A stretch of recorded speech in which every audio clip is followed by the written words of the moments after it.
July 23rd, as far as we know. And it is the last of our master classes in the summer session of the really big class.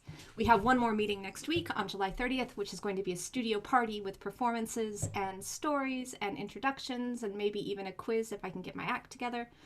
But today is all about the teaching, as we've been doing every week. Our guest today is Joshua Weilerstein. And Josh is a great musician, up-and-coming, very exciting conductor, and a very fine violinist. So I'm so pleased to be presenting him here today. And I was thinking today about how I was going to introduce him, because it's not often that you get to present someone in a situation like this who you've known literally their entire life. So I was a student of Josh's dad when Josh was born, and I was a babysitter for a while. I don't know if you remember that at all. I used to think that I'd be able to get my homework done when I'd go to your house and entertain you and Elisa. But we would have, I don't remember what the book was. You had a book of cartoons and another book of stories, and we would just read these for hours, and I never got any homework done at all. One of my favorite memories of Cleveland, actually. I also was thinking about the last time I saw you, and I think it had to have been in Boston. Probably you were 14 or 15. We haven't actually seen each other for quite a while. And my quartet was playing a concert, and your parents invited me and Tom over to your house. I remember now, right? I must have been 14 or 15. To hear you play. And the reason I mean, it was, you played beautifully, and I'll talk about that in a second, but what I really remember is that, and you talk about this in a couple of your video interviews, that you weren't a super serious violinist as a kid. No. You were into baseball and running around and playing outside, and I remember kind of going hiking with you in Aspen, but you just wanted to play in the stream. I mean, you were like a pretty rough and tumble, normal little kid, and you played the violin, but it wasn't your thing. No. And I remember your mom calling, it was either me or my colleague Tom, and saying, Josh has kind of turned a corner. He's really getting into the violin. Do you want to come here and play?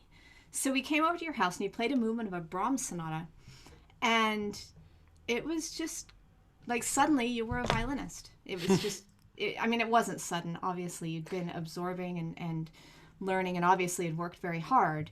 But it was just coming out, and it was so beautiful. And what I particularly remember is how vocal your sound was. And I was envious.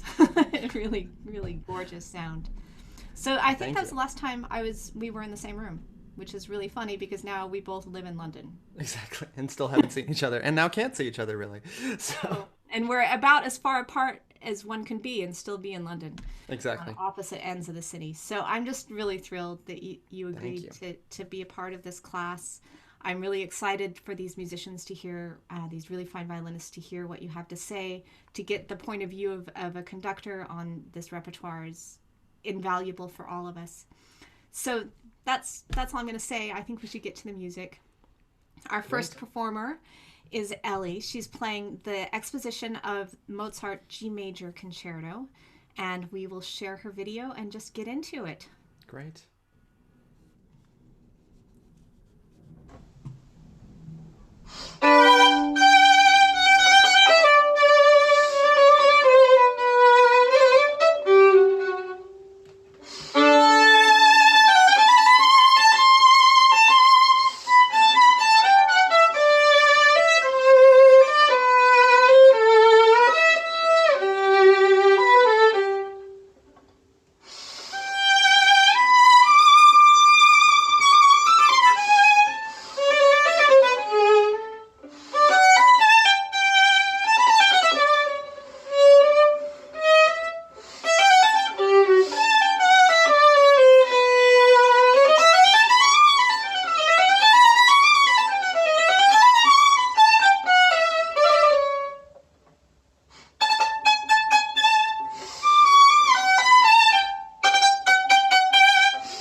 Beautiful. It's really great. I love that the warmth. I mean, of course, it's really hard to tell all the time with Zoom and everything, but I can really hear this warmth in the sound, which is really beautiful. I think that's great.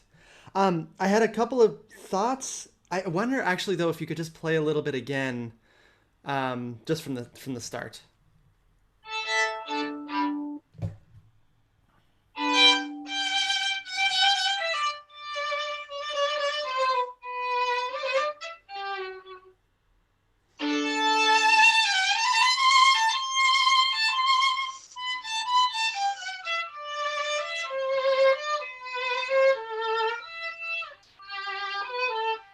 Great. Yeah, it's beautiful. So, if there was another genre that you would sort of associate Mozart with in terms of music, like what is like the thing everybody always says about Mozart? Like what is he always known for the most? Opera? Yeah, exactly. So I think that's great in the set. There's a real like singing quality to what you're doing. I wonder though if also it could be maybe a bit lighter. He wrote these concertos, I think, when he was 18. Obviously, he did everything before everybody else did. But I think there's a little bit of like a cheerfulness and brightness that maybe it could have more of. Could you try just maybe the first few bars, just to try to give it a little bit more kind of bounce to it?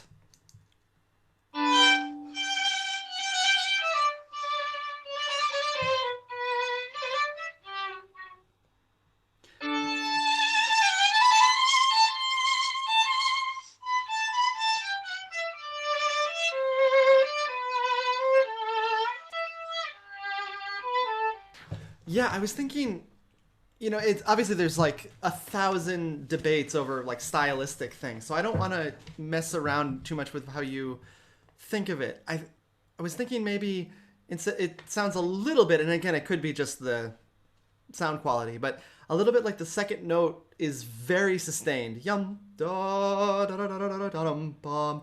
And I wonder if it could just kind of release a little bit, so it has a kind of momentum. Yum ba ya da da da da da dum bum.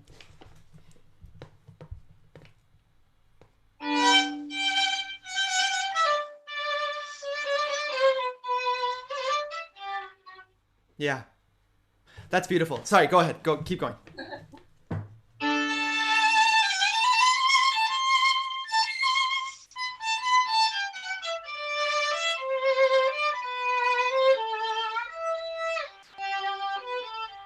Yeah, and I think maybe that fingering the going up to the D on the D string is fine. I would, if it's possible to make it. It sounds a little bit on the romantic side to me. Um, and I wonder, I think you can still do it, but if it can have a little bit more kind of character to it,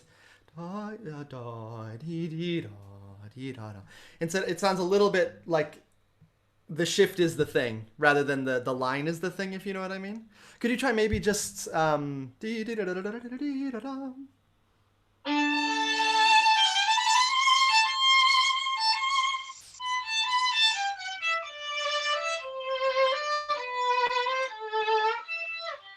nice. Yeah, that's beautiful. Does that feel okay? It's an awkward moment. Um, and there's just one other thing before we go on. The yum. I think you could have the same kind of thing. You did it so beautifully in the first phrase, where you play it with a lot of kind of articulation and flair, and then you're already thinking about what's coming next, rather than sustaining through the sound too much. You try maybe just that phrase one more time.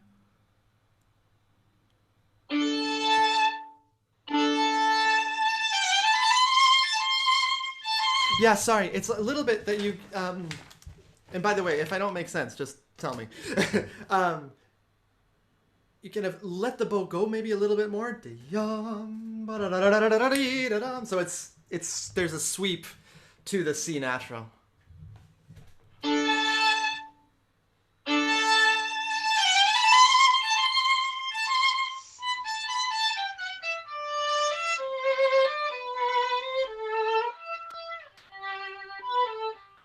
Yeah, beautiful. Let's go on.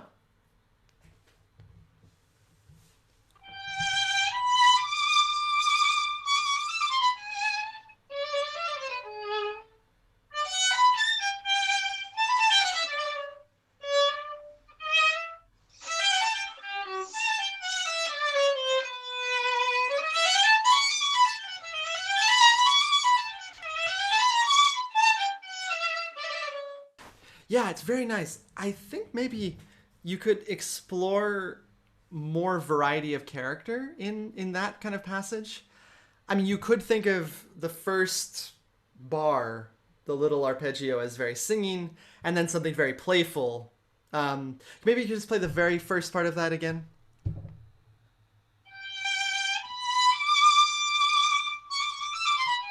Yeah, just something a little bit where you can play, you can kind of improvise a little bit with the articulation. If you feel like a passage can be a little more playful or more singing, and then you can kind of go back and forth in between. So there is that kind of operatic kind of dialogue to it. Can you try again?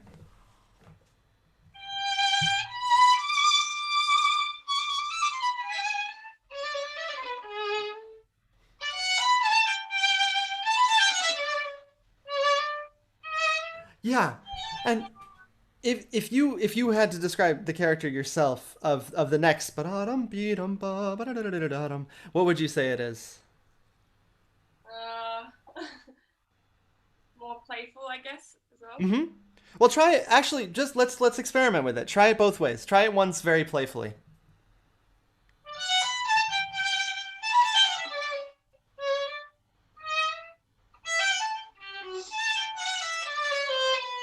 Yeah, good. And then maybe try something more singing.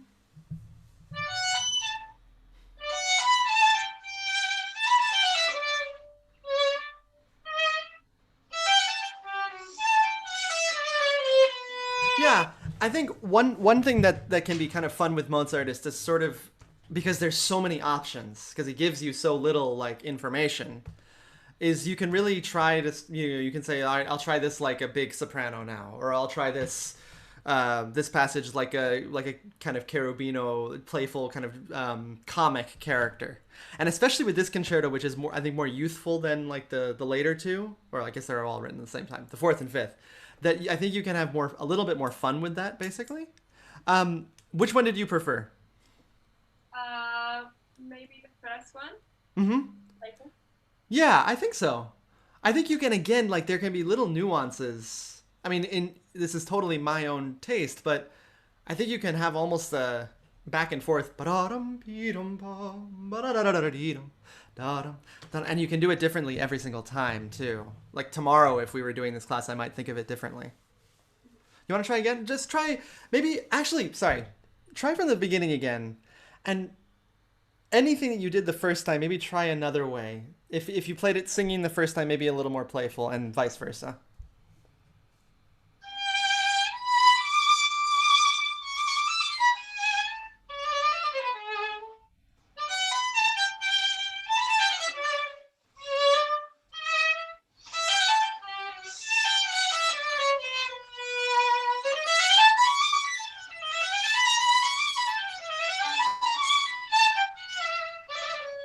Yeah, I think that's really nice. I think the main thing is that whatever you do is convincing, and convincing to yourself. What I mean, the one thing I think you could do more with the appoggiaturas and the bottom, bottom. Dum.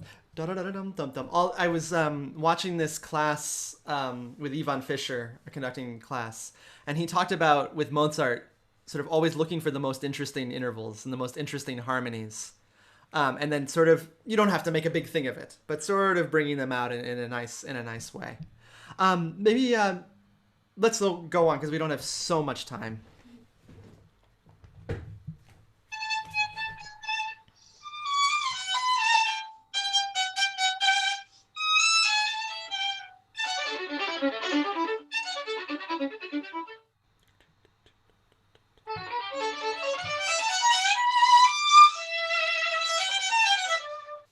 Nice, yeah.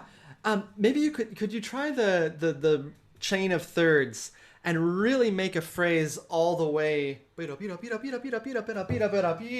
it's really the top is the results of the climb from before.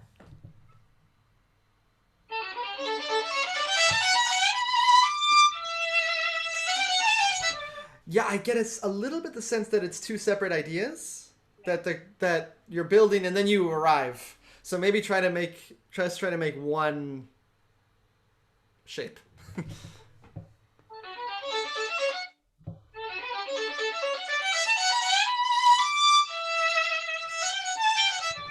Yeah. And it's I know this passage is really awkward. Maybe try with the bow a little more kind of bida, and then as you get to the top, it can be slightly broader. Try it maybe slowly once, just so you can feel the different articulation.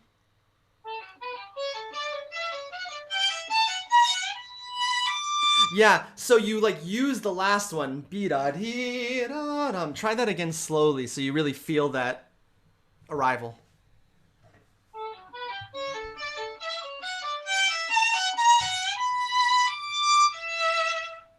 Yeah, if you imagine like how a singer would get to that note, if you actually something for everybody watching that are totally amazing, whether you're a singer or not, are these classes with Joyce DiDonato.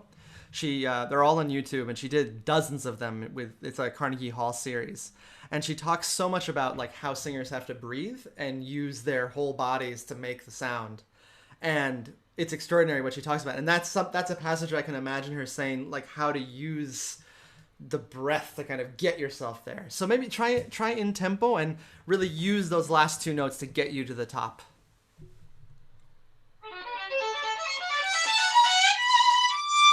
Nice. That's great. That's great. Could you go just a little bit before now for maybe where you started last time?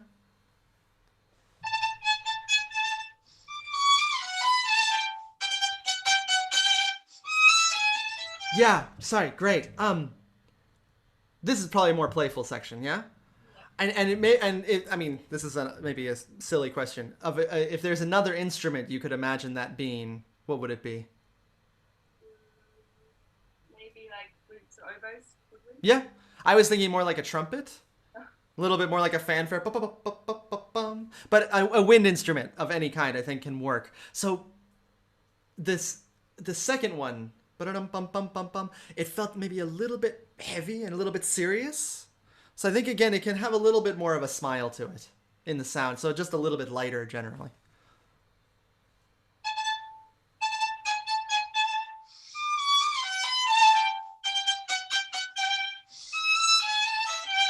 Yeah, sorry. It's good. I think I don't want to take away though your idea. I can because you do the second one a little more, which is fine. But maybe we can find a way to keep the lightness in it. So maybe the first one is a little less and a little more, I don't know, like flirtatious. They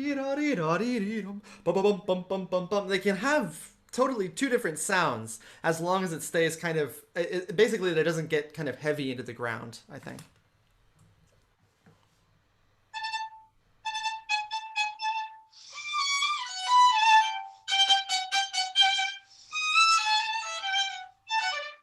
Yeah.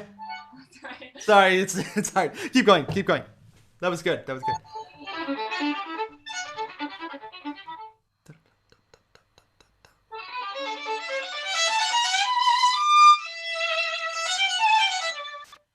Great. Keep going.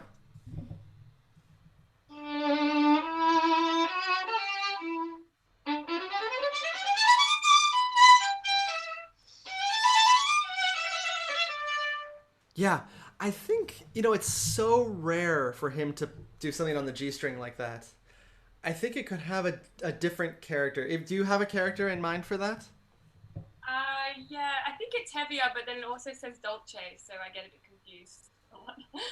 I don't think that dolce is Mozart's. Yeah, okay. So feel free is what I mean, because but Mozart. I mean, maybe it's Mozart's. I don't know. I don't have a score, an Urtext score or anything with me, but I think Mozart, it's pretty rare, especially until his very later music, for him to write anything like expressive like that. So how do you think of it? Yeah, a bit heavier. Bit heavier. Yeah. Maybe something kind of like proud. Sure, try it. And don't worry about the dolce.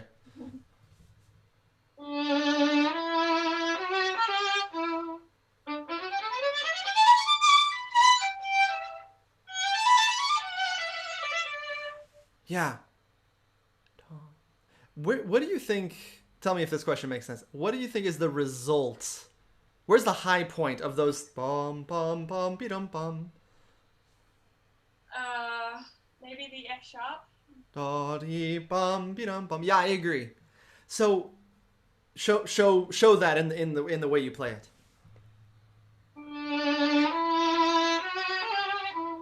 Yeah, somehow maybe it's just something I'm noticing in general. Somehow you show the arrival, but getting there somehow I don't quite understand, like the connection. And again, it could be just the sound, but of Zoom. But bum bum bum. I guess on a very practical level, it's just making that tiniest crescendo to the F sharp.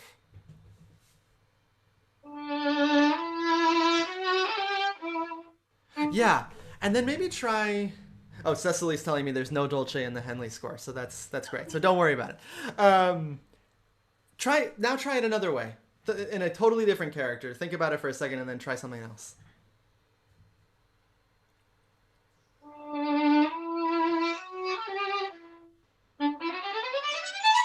Yeah, nice, and something else.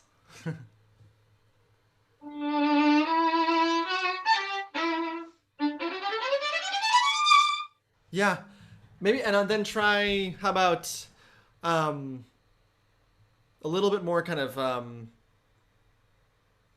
to think maestoso, more maybe like a horn call, bum bum bum bidum bum, something like that.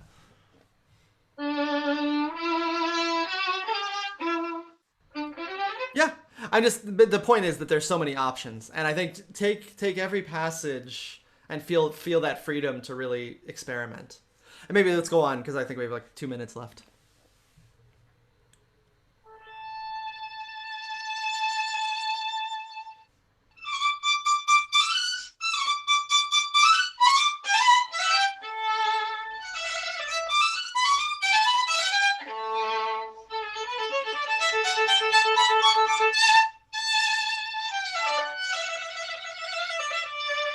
It's really beautiful. You play it so well, and it's wonderfully played and everything.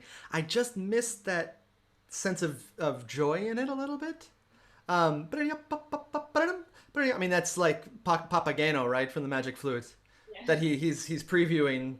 Well, I guess only 12 years later, 10 years later, or something. But it just maybe the bow just gets a little bit too into the strings sometimes for my taste. Could you try that one more time?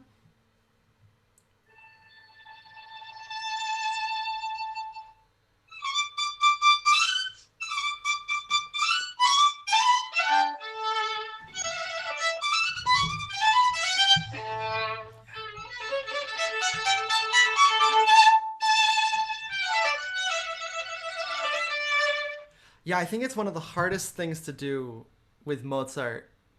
I don't know if you have the same experience. Like when you want to play with a lot of energy and spark, and then it gets really heavy because it's the kind of thing you feel like you touch it and then it just kind of breaks.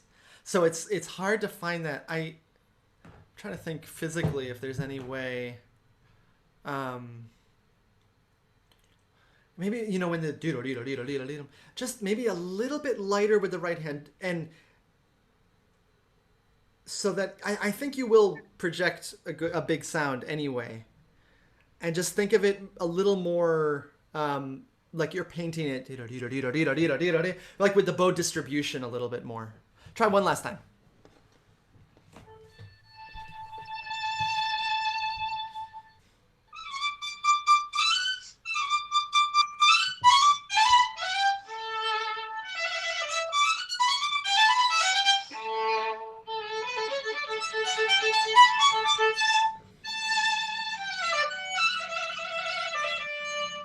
That's beautiful. That's really nice. Cecily, how are we doing on time?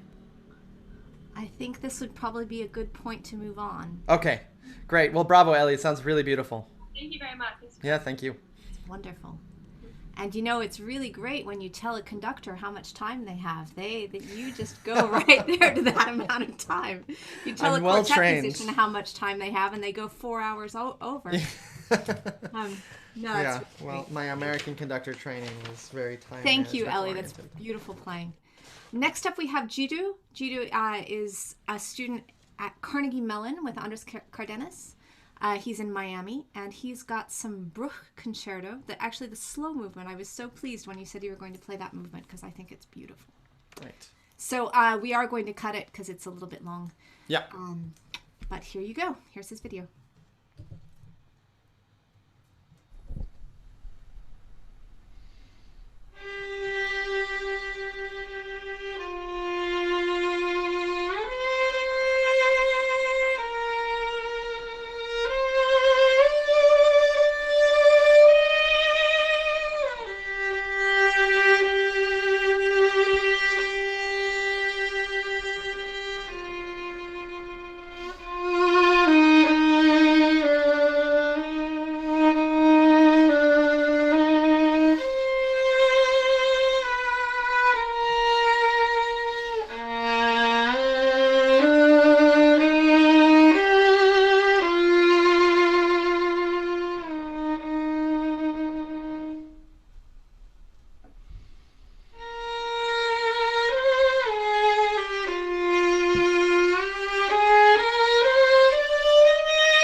Hello?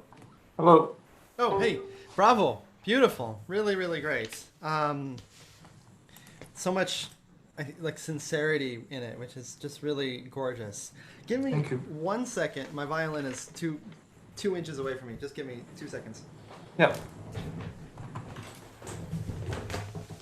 I was thinking actually that there was just one kind of physical thing I noticed. Were you watching yourself on the video? Yeah. I know that can be excruciating. Yeah. It was, and I noticed just, especially when you went up on the G string. Now I am a conductor, so I don't practice very often. So please don't judge me too No. much. But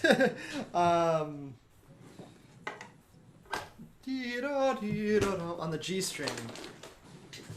Could you maybe play that passage? Do you know where I'm talking about? Yeah. Where you go way up.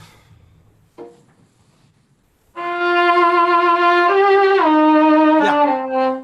That one? Maybe just a little bit before that, and then go from there. Yeah. Wherever is convenient. I can do from the run. Perfect.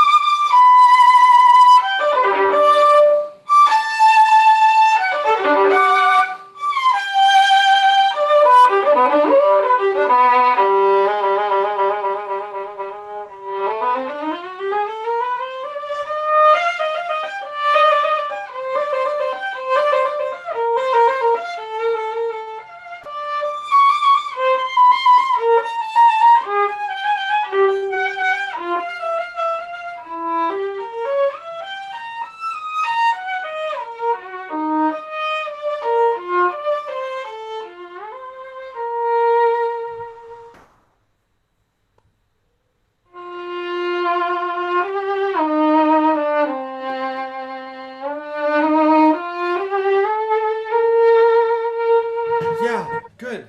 Jiddu, that's beautiful. It's really beautiful. I wonder if you noticed in the video and now as well that can you see my left hand? Yes. My Yeah. left arm. That it's a little bit in to your body, and also I noticed a little bit that your neck is a little bit gripping. I'm not sure. I can't see 100% clearly, but that it's kind of gripping a little bit the chin rest. So I wonder, could you try from the and actually just try kind of keeping your neck up, not cranking it or anything, but just off of the chin rest, and feel kind of that Oistrach freedom of the neck. The neck off the chin rest. Yeah.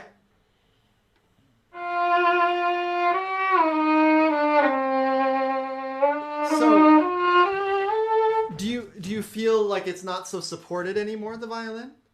Yeah, kind of. So I think Cecily is gonna laugh because this is gonna sound exactly like my dad's teaching, but that you can use a little bit more of your back to kind of support your left arm, and then kind of and then maybe bring your left arm around a little bit more. Because right now I think you're kind of slightly handicapping yourself by not giving you're kind of having to reach all the time. So if I do this, it can be a little bit constrained.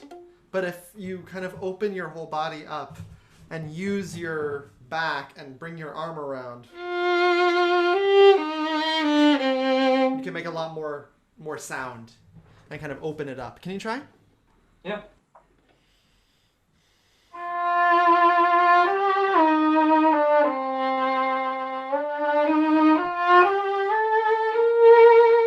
That's better? Yeah, good.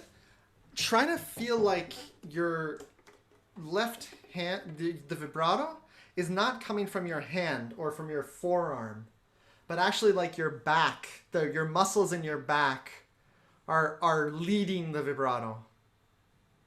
Does that make sense? Kind of, yeah. Like it's more something you imagine. It's not something you actually will feel.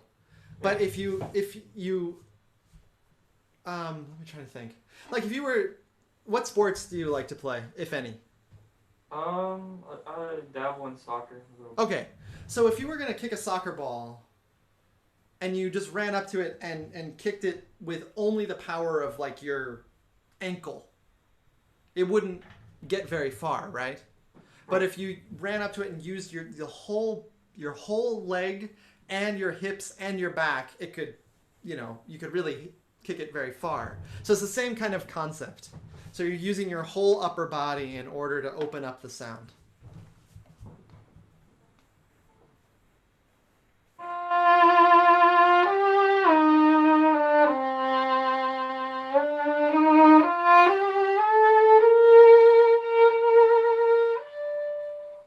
Good. Does that feel different?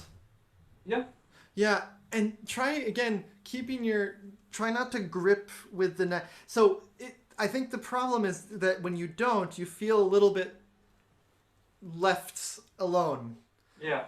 And so you actually have to find a way to get that kind of support from your arm. So that's really what bringing the arm around will help you with. And make sure that it doesn't, and actually you're kind of using strength even in here. That this muscle is also engaged. So it's not stuck to not stuck, but actually open. Right. Try one more time. Mm-hmm.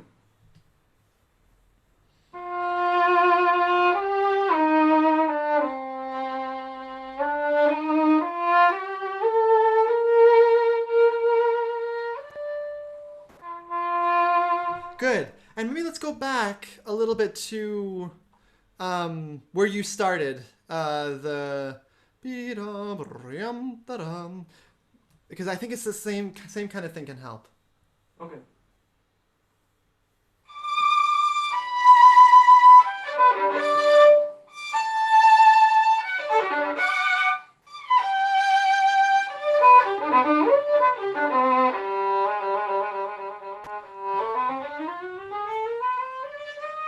Yeah, it just feels a little bit to me. I could be wrong because, I can't see directly, but Right. it feels like you get a lot of your vibrato and sort of power from your left hand, and that the rest of your arm and your back is a little bit locked.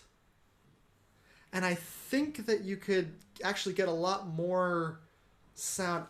I'm trying to think how to do this over Zoom physically. It's the only thing I feel comfortable playing in this passage, but if you were to play... Hold on. I don't know if I can... Can you see me at all? Yeah. So, if I'm playing a little bit kind of closed in, it's hard... You have a great right hand and it comes out, but I think your left hand is sort of holding the sound in, and if you open up your body, let your neck go, and try to actually feel very powerful from the ground up, that you can really make more, because I can hear it there. I think you can just expand it a little bit more. Okay. Yeah, sorry, Jiddu. I'm being really picky. As a conductor, if I was to conduct that, if you were to conduct that beep, how would you do it? I'd probably give like a huge.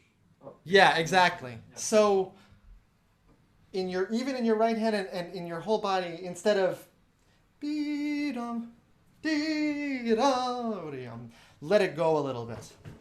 Okay.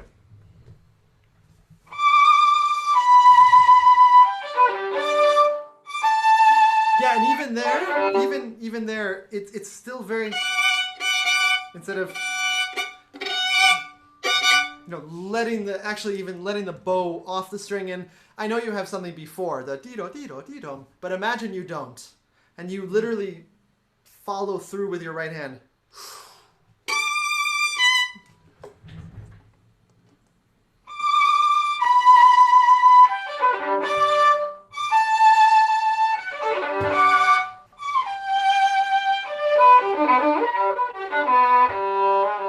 Good. To me, that sounds a little bit more open. Do you feel like a difference? Yeah. Let's maybe go back to the beginning now. I have my IMSLP score here, so let me just open that up. Okay, go ahead.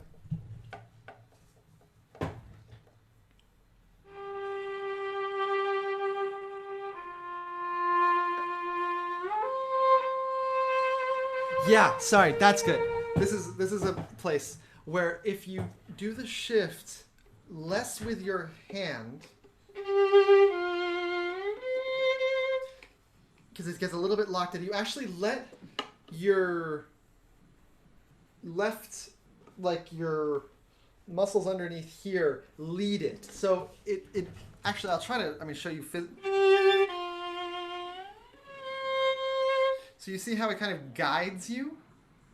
Mm-hmm. I think you're just a little bit, perhaps just your left hand is a bit tense. So try to keep it very relaxed and let your upper arm lead you.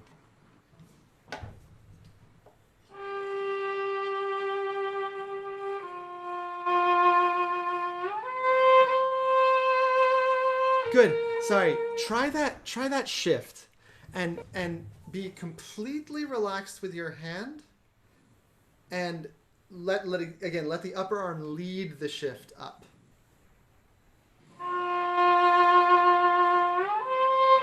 That was good. That was really good. Did you feel that?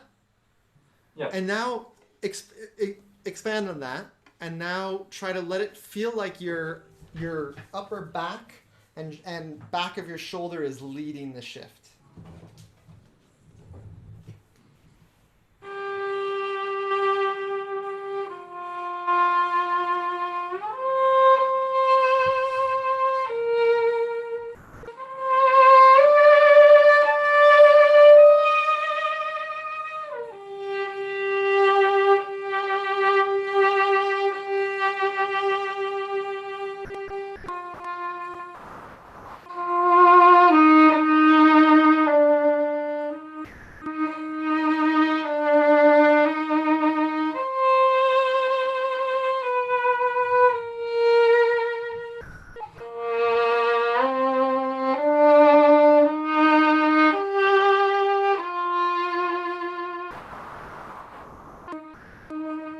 Yeah, I think that's beautiful. I think you just kind of want to give your left arm the feeling that it can breathe.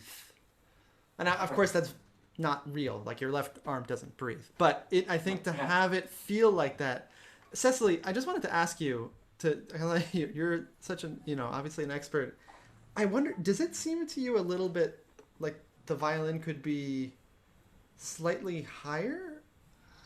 I could be I don't know. I wasn't actually watching that at all. I was marveling at your. I was just listening to how gorgeous your sound is, because you sound like an old-fashioned violinist. It's so beautiful. You might try, and this is so personal and so dangerous to say across Zoom, but there are a lot of places your violin can sit on your shoulder, and you look like you're a pretty lanky guy. Yeah. You might like to move it back a little bit. So it's... And then there are times that you might want to move it forward. Mm-hmm. But there's a lot of space across the shoulder that your violin doesn't have to sit in any one place. Right, yeah. It can move. And I think, you're really young. You haven't had to deal with shoulders not working for years and years. But the more that you can let it move, and the less that it's sort of locked into one place, I think the happier you'll be. I totally agree. If that makes any sense. I don't want to butt in, but I think no, that's... And then that'll give your arm the room to swing. Mm-hmm. If your shoulder doesn't feel like it has to stay. I'm not a fan. Some people really like those really rigid shoulder rests. Yeah. And they can be brilliant for some people, but other people, like, it won't move. And some people need more motion than that. I have a really long neck, and so I use one of these, which is broken. As you can see, the pad is missing. And it does sort of lock, but I've used this for like 15 years now, so it's pretty flexible. And I got a sense a little bit that you're tall, I think, if I can see, and you have long arms. Right. And so to give yourself a little bit more of that freedom, as Cecily said, you can kind of put the shoulder rest maybe so that the violin could be a little bit sitting. Sometimes I feel like you have to kind of go over the violin rather than, it should just sort of sit like a great keyboard for your left hand. Mm-hmm. Let me try the opening passage one more time. Mm-hmm.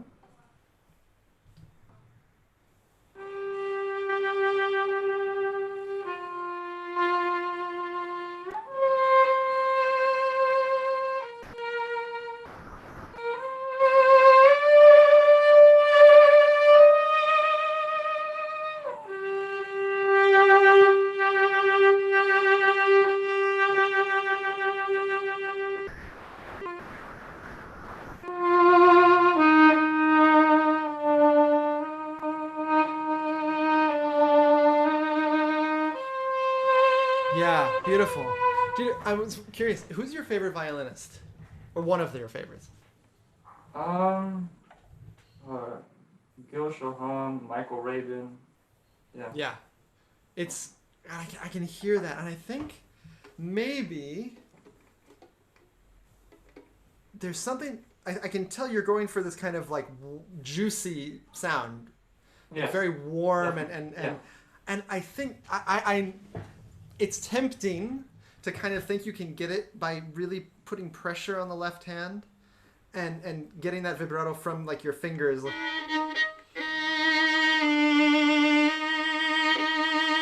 But I think paradoxically it can work better if you let it go and do that with your right hand. So give your Okay. right hand that sweetness and that kind of chocolatey sound, and then let your left hand do the vibrato, again, supported by your shoulder. Okay.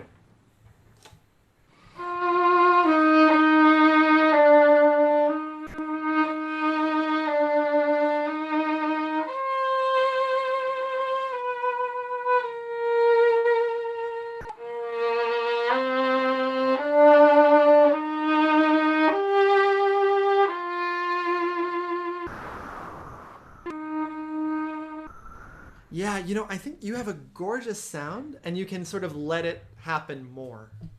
And you don't need to force anything when you play.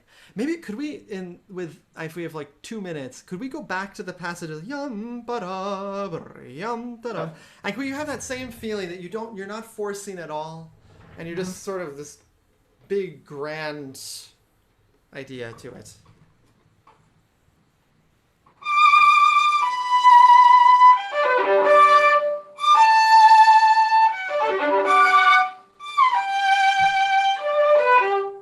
Yeah, that's great. Does that feel good?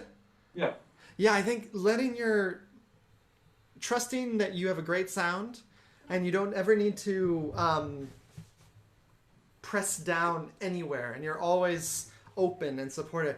Actually, somebody I think who's amazing to watch for that is someone like Oistrach, who plays with like this unbelievable power and warmth in his sound, and yet you can tell he's as loose as, you know, he could be having a beer at the same time. So I think it's always, I had the same thing where I would want some real intensity. And I have this in my conducting too, when I want something of real intensity and then I get tight. And actually you have to do the opposite, unfortunately. And that's the hard thing to do. But it really sounds beautiful. Congratulations. Thank you. Thank you so much. Really beautiful playing. And I don't know, Jiddu, if you could hear that last time that you played that passage, your vibrato became continuous. Yes. Instead of starting and stopping on every note, right? And were you thinking about that, or did it just happen because you sort of let it? Yeah, it just happened. Isn't that naturally. amazing when we don't get in our own way? Yeah. And it can just work. Something I just wanted to pop in there because it came to mind.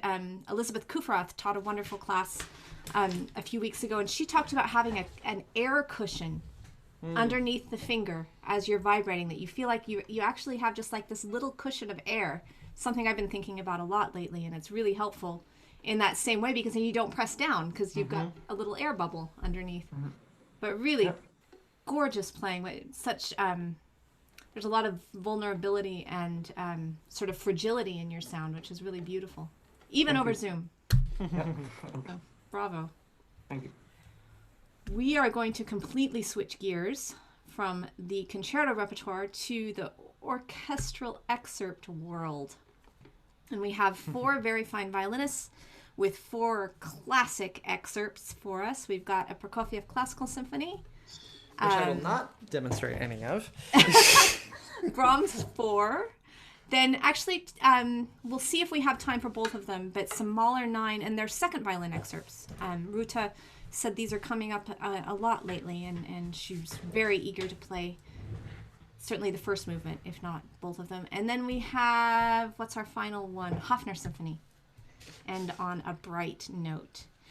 So even though these excerpts are quite short, we're still going to do them with videos, but I'm sure you'll be playing them again. So Myles is first up with Prokofiev Classical.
Great, bravo.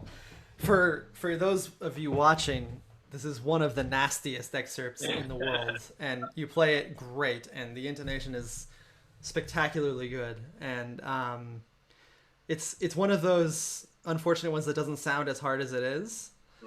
I found I played it once, and it's much. That's the crazy thing about orchestral excerpts is once you get into the orchestra, like Don Juan or something, feels much easier when you're playing it with 20 other violinists than alone. Right. So where are you from, Myles? Oh, so I'm actually right now. I live in Maryland. Okay. I'm from UND, and right now I'm in Connecticut with my family. Okay. And are you planning to do auditions soon? Yeah, I was hoping to do some in the fall, but they're mostly. But yeah, so been preparing for some auditions. Okay, great. Yeah, pre-pandemic planning of auditions. Yeah. So I think it sounds great. I don't know if were you watching or maybe you were warming up. Yeah, I was watching. Yeah. I think actually could have similar things to what we were talking about with Jiddu, about opening up the left hand. Yeah. Yeah, and excerpts are the place where you can get the stiffest because of how short they are and everything. Maybe just try. Let's do it in two sections. We do the first section, and then we can do the con eleganza part. Yeah. Okay. I'll.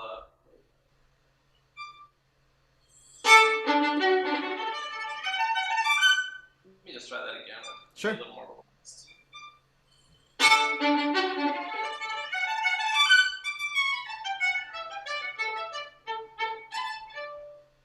Yeah. Could you try actually playing it very legato once? And I actually think it's funny. This is great about having so many different players.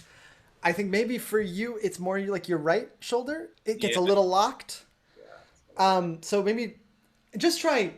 Obviously, this is not in context, but just the first note with a real sweep and follow through. Yeah, and maybe you can try again, feeling like you're sort of rooted in the ground, and all of your power is coming from there. So you're not getting it from your arm. Yeah.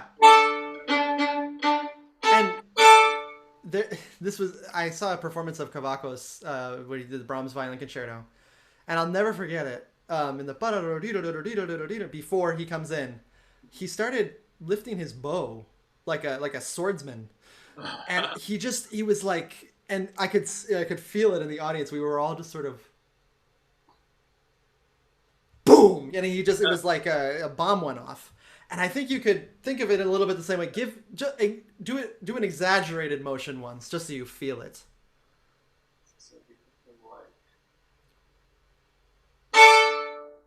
And a little pressy though. Let's see. Like. That was good. That was a good one. Does that feel good? Yeah. Recreate that.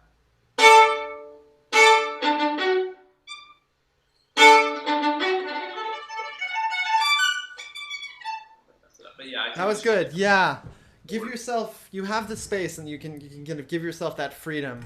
And then once you get to the top, obviously it's so tricky. This I would maybe use a little bit less bow, but don't let it become tight either. Okay. If you know what I mean. Yeah.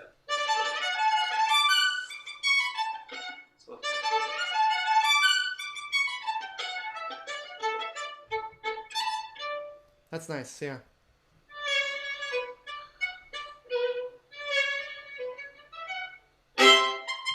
Probably the same thing. Same thing. Exactly. Actually, Myles, try literally breathing in as you play that Okay. chord. Bum.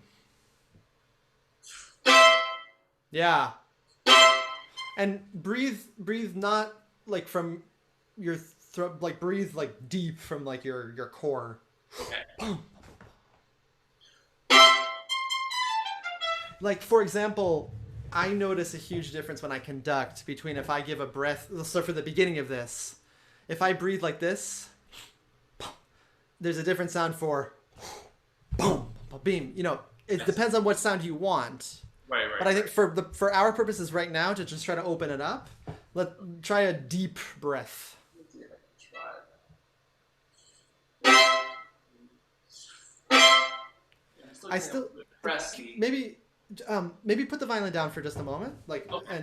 and just look like a yoga class, but just try to feel like really grounded in the floor, and like breathe from like your stomach, and like you're giving like an upbeat to the orchestra or something.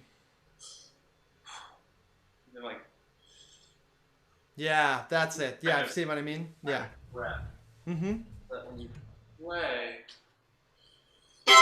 Yeah. And so the thing is, I think, of course, the difficulty of this excerpt is that you have to go back and forth so fast between that open and then the little notes. So try to consolidate that motion of the breath into just a smaller space, but you're still giving yourself that openness. Okay. Let me see. I think I'm quite getting it. So it should be. See, open. That sounded better to me. This one time.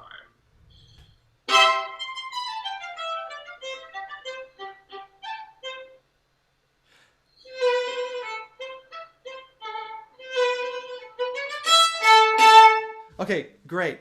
This will make you very self-conscious, and I don't mean it to.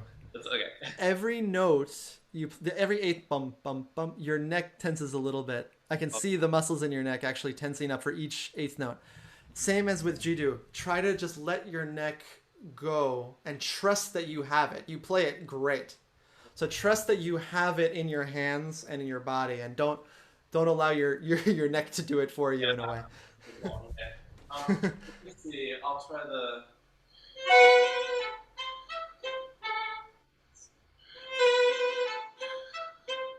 That's beautiful.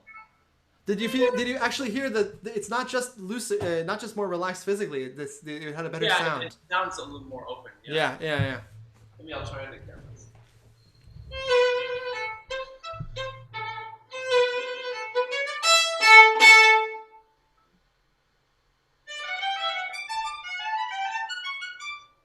And that's a place where you can do the same thing as we were talking about with Jiddu, where you let your left arm lead you up rather than in your fingers. So instead of bring your arm around and let it lead you there. Let me just try it one more time. Yeah, I think it's on the shift. You're sort of not getting there because you're not shifting your whole body, your whole arm. You're shifting just your fingers. Bring your arm around.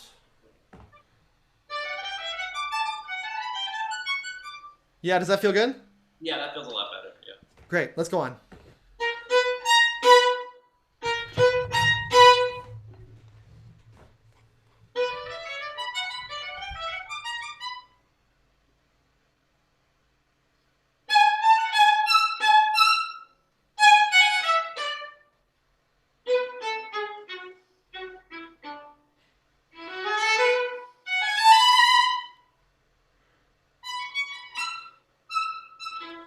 Good. Yeah, excellent. So just for the people watching, what is the marking here? It's con eleganza sul punto dell'arco. So at the tip of the bow, with elegance and pianissimo. Yeah. As if only you needed to think about one of those things.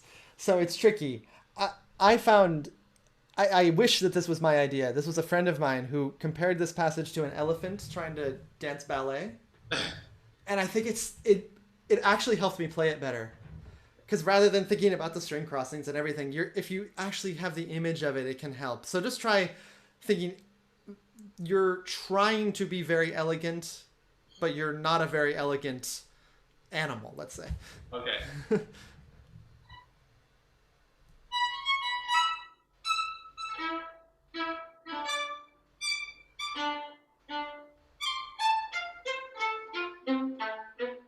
Pum, pum, ba-da, ba-da.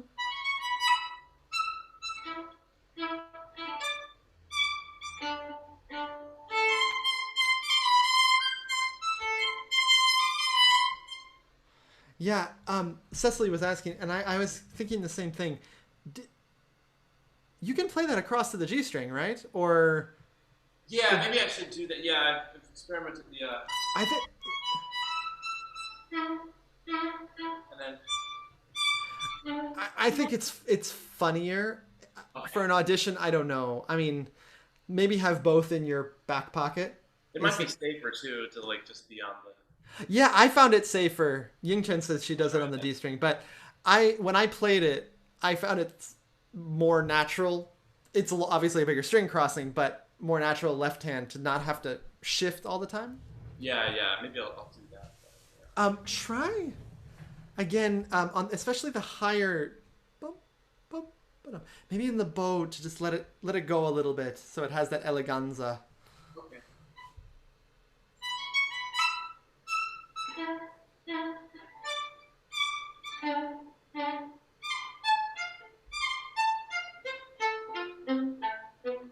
Bravo, great. And then just try the bum bum bum bum, loose with your freeing your neck.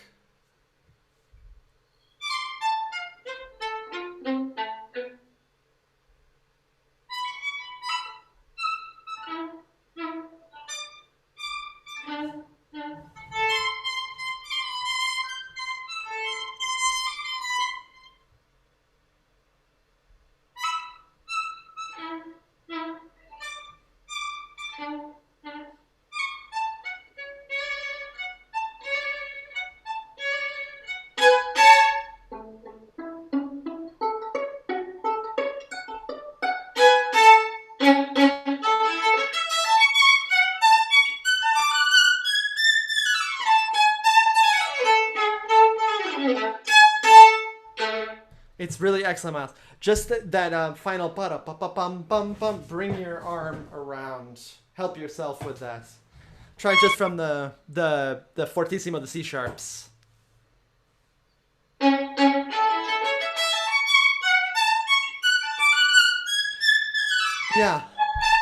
So, A little bit, yeah. where do you shift? So I shift. Yeah. So just do the shift back and forth very slowly, legato, and actually just let me get my violin just a second. Um,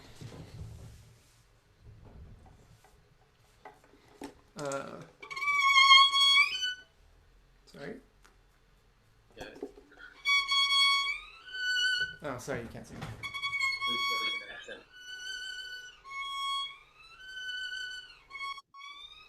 You see how I'm literally bringing my arm around. Yeah.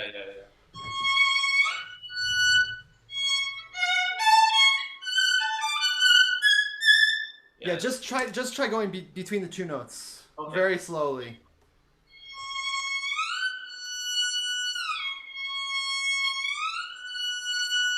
Yeah. Obviously it's unnatural, but it's just to get your arm used to that movement. Mm-hmm. So try it now very slowly. Like bum bum bum bum.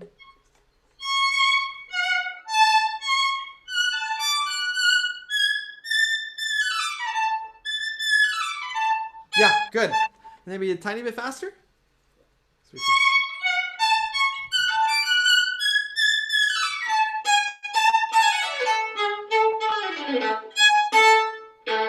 Yeah, good. Does that feel a little freer? It does, yeah. Great. Cecily, how are we doing with 2 minutes? She just sent me... Right now. Okay, so we have 2 minutes. I'm trying to... Yeah, I think it's one of those things that the more you practice excerpts, the tighter you can get. Yeah. Cecily, I was wondering, do you have any thoughts? Well, I have a question for you because I have a question about tempo and what you listen for when you're on a panel, because I've only played this twice and they were both very stressful, very pressured situations in orchestra, I mean, and they were so blisteringly fast. Yeah. But I've also I've watched people teach excerpt classes and say, you know, when you're picking your tempo, you want to pick sort of the average of what's out there. Don't play it as fast as the fastest you've ever heard it. Don't play it the slowest you've ever heard it. You want to play something that everyone can kind of relate to and be like, oh yeah, I played it sort of around that tempo once. Right. So what would you advise? I mean, this maybe is on the slow side. Yeah. But I don't think that's a huge problem.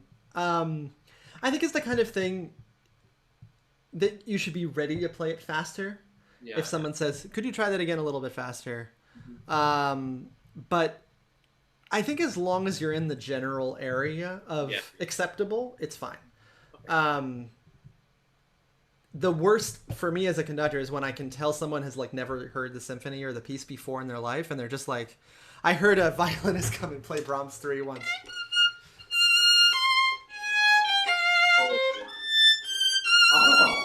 And I was just like, did you... and they had just played, by the way, like the greatest Tchaikovsky violin concerto I'd ever heard in my life.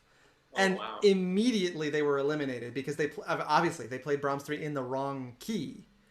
And it was just so clear that they hadn't taken that time. So you're really prepared, and I mean, okay, yes, it's a little bit on the slow side, but for me as a audition listener behind the screen, I wouldn't mind it. I might say, if you were in the final, I might say, Myles, do you mind trying that a little bit faster? Yeah. But that would be it. But that's, again, my taste. I mean, some people... That's the other thing about auditions. I don't think you can necessarily try to play a certain way for a certain group of people, because you never know. Everybody's got a different opinion on everything. Yeah. But great. Sounds beautiful. Thank you so much. I really appreciate it. Yeah, thank you. Well done. That piece is terrifying. I mean, it really... if you want a big laugh for everybody, check out... there's a performance with Gergiev, and I think it's the Mariinsky, of this symphony. In the last movement, I mean, it's so fast that there's a notorious flute part that, I mean, you can tell like they are panicking in the moment. As soon as he starts, they give this look of like, oh my god. So it's a very scary piece, and it of course has to sound totally effortless and beautiful and effervescent and everything. So it's frustrating. Thank you. Thank you.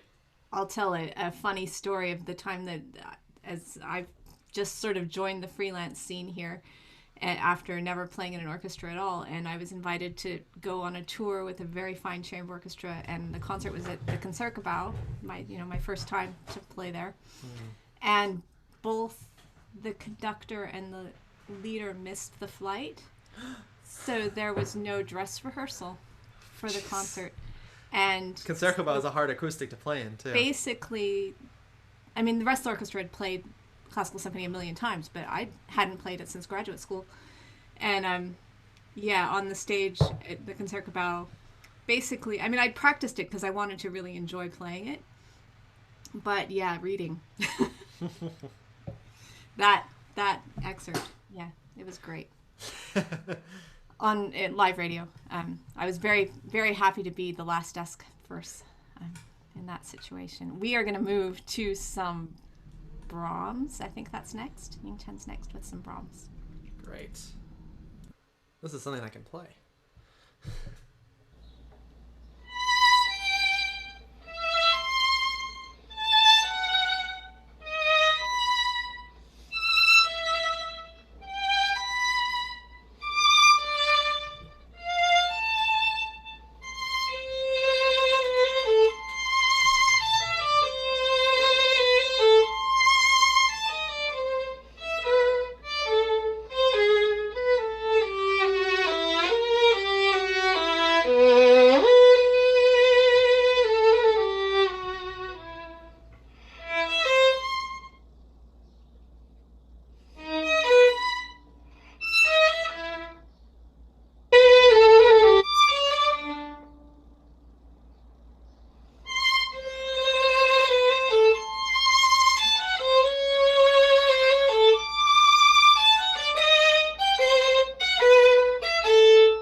I think you're muted. I'm muted. Sorry.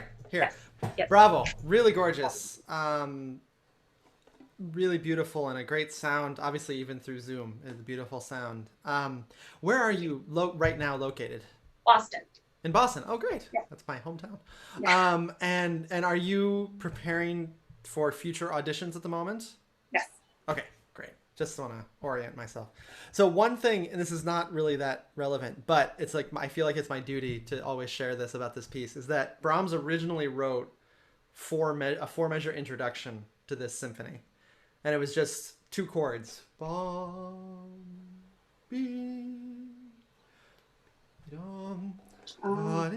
And so I think at the beginning, you could start, just on a musical sense, a little bit more in progress already. That it doesn't start, sorry, but that it's a little bit like it's always been going, and you just sort of turn the volume up a little bit.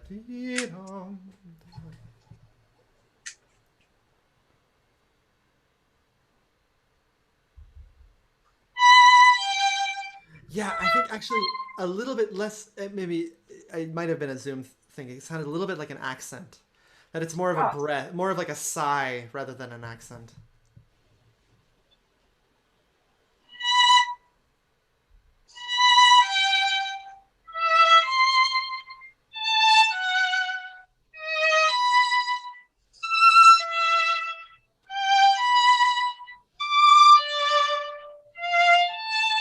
Yeah, very good. Yeah, you play it really beautifully. I just, in terms of, do you know, how many times have you like taken a look at the score for the symphony? Once or twice. That's fine. So, do you know what the accompaniment is to this? Yeah. It's this wind, ba, ba, Yeah. off the beat. I think you could think again. It doesn't come out super clearly, but it will. You'll if you feel that kind of offbeat.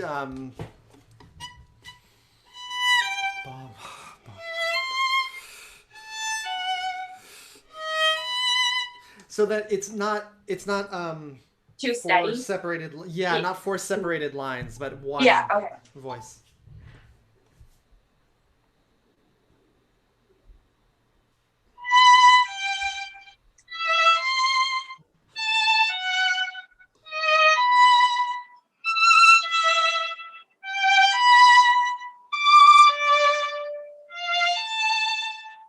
Very good.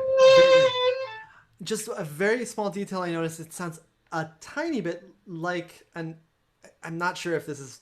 Tell me if you don't hear this at all when you're playing it, but like that each note has a little bit of an accent. Be-dum, ba-dim, ba-dum, instead of dee-dum, ba-dim. Really legato.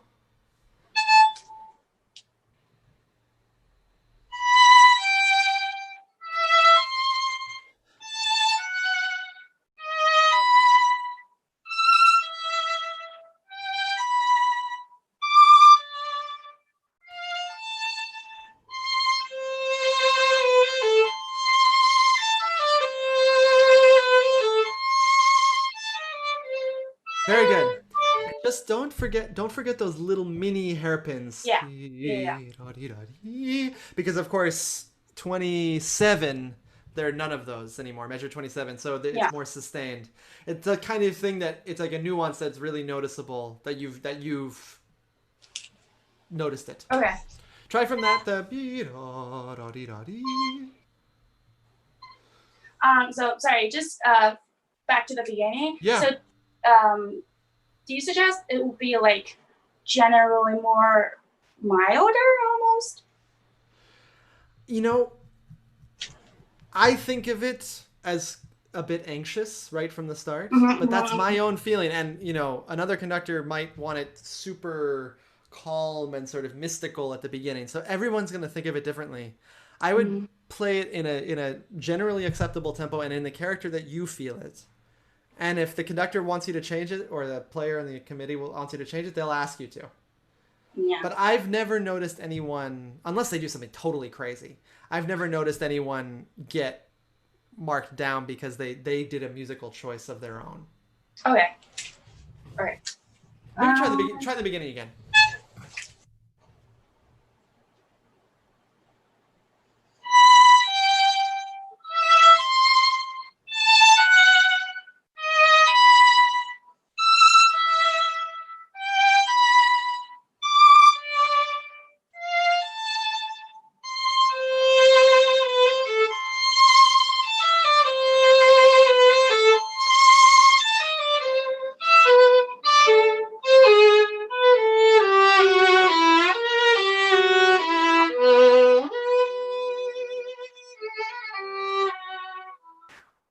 Good. Yeah. Beautiful. Beautiful. Again, I'm not sure if this is Zoom, but I didn't hear, for my taste, quite enough diminuendo. And then these slightly, for me, slightly breathless, but for other people might be kind of caressing kind of feeling to it.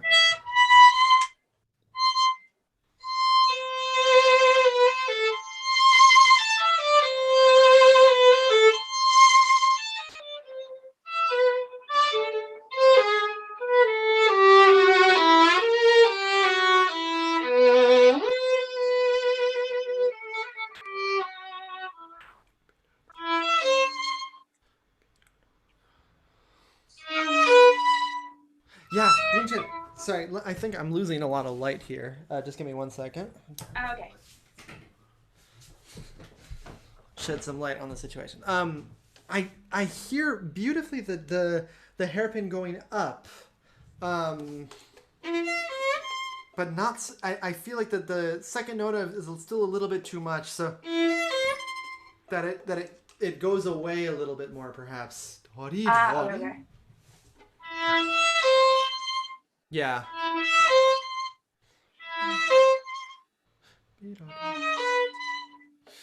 Yeah. Sorry, go ahead. Okay.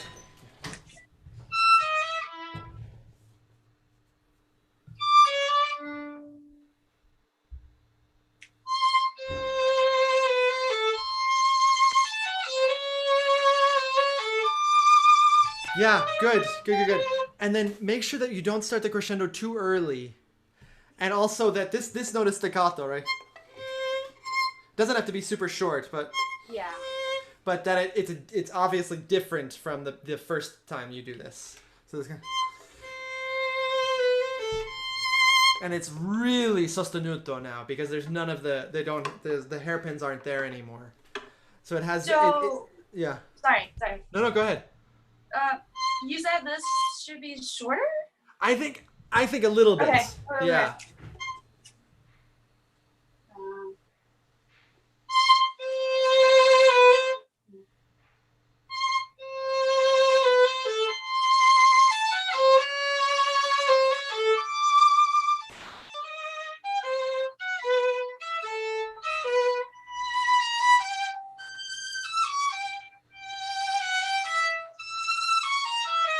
Very good. Yeah, very good. And then just notice, if you look at the music, measure 27, he writes crescendo poco a poco. Yes. Then 33 is another crescendo. So if you arrive too much at, say, like 31, then there's no more room to make that. So Yeah. I would start 27 a little softer. Okay.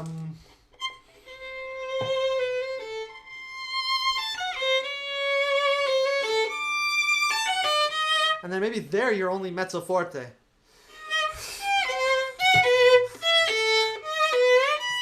And then you let the tessitura kind of take the crescendo even more, so that Okay. you're really following the kind of both the marking and the harmonic progression of it. Okay. So maybe just try from that the beep. Ah.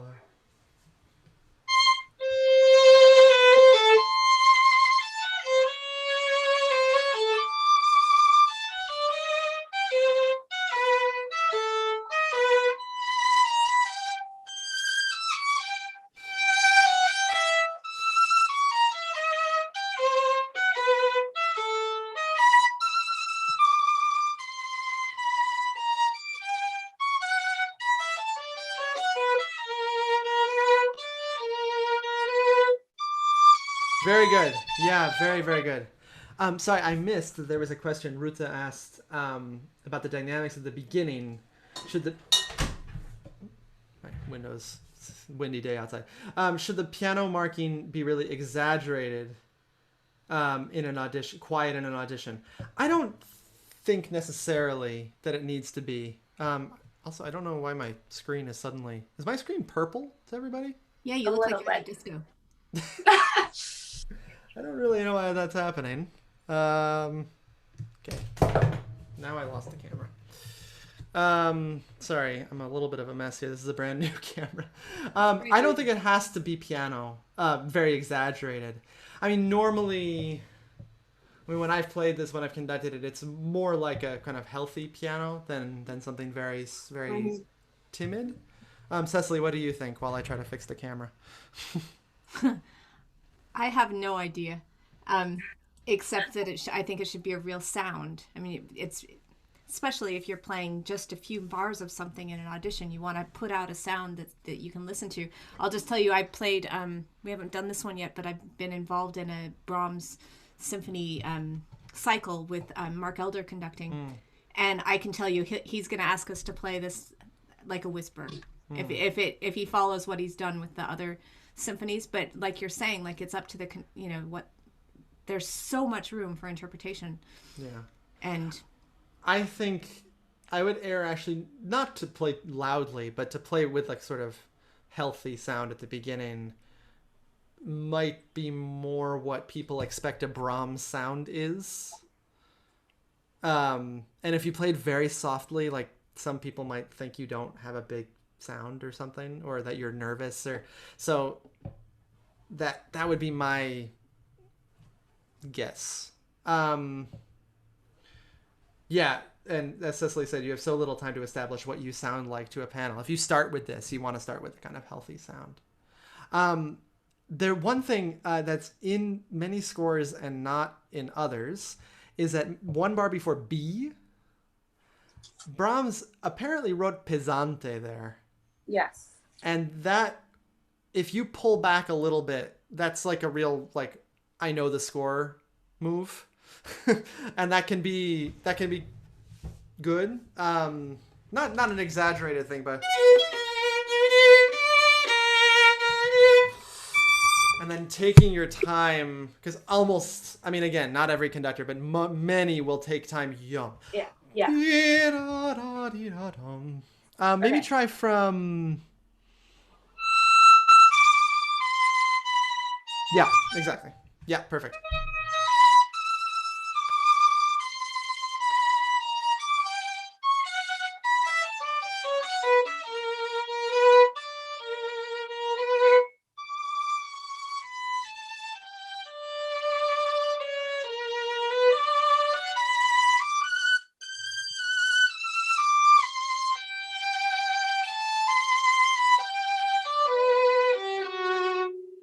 Yeah, that sounds gorgeous. I think actually, could we? How much, Cecily? How much time do we have? 2 minutes. Sorry, I so many different screens to look at here. Can we just try the very beginning again? Sure. What do you think the character is of it? Yeah, I thought it's like you want to express so much, but you can't. It's that kind of feeling. Mm-hmm. Like you're contained, Mm-hmm. but you really want to say something, but you just can't. So you're like a little. So it's a little agitated. breathless. Little- Yeah, agitated. yeah, yes. Okay. Try that.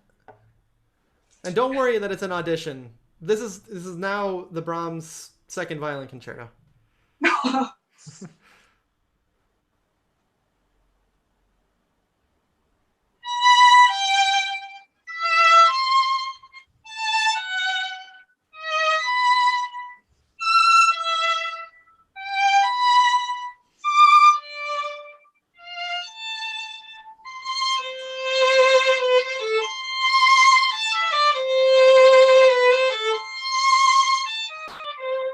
Yeah.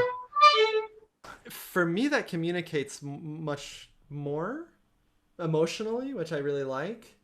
I just maybe add one last thing before we stop. Imagine as you're playing it, that accompaniment, the bo-da-dee-da, bo-da-dee-da-da, in the cello and viola, that sort of roiling, especially because you think of it as more agitato, this kind of yo-da-dee-da, do-da-dee-da-dee-da, Yes. kind of thing. Mhm. Try it just one more time.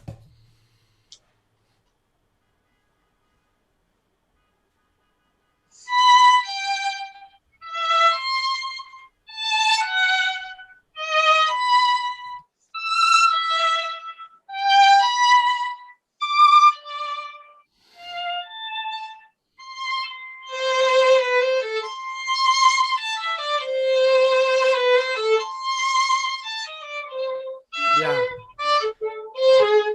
I think, I always hesitate to say anything too final about like auditions because every orchestra and conductor is different. But for me, that communicates more. Okay. Which I think is a good thing.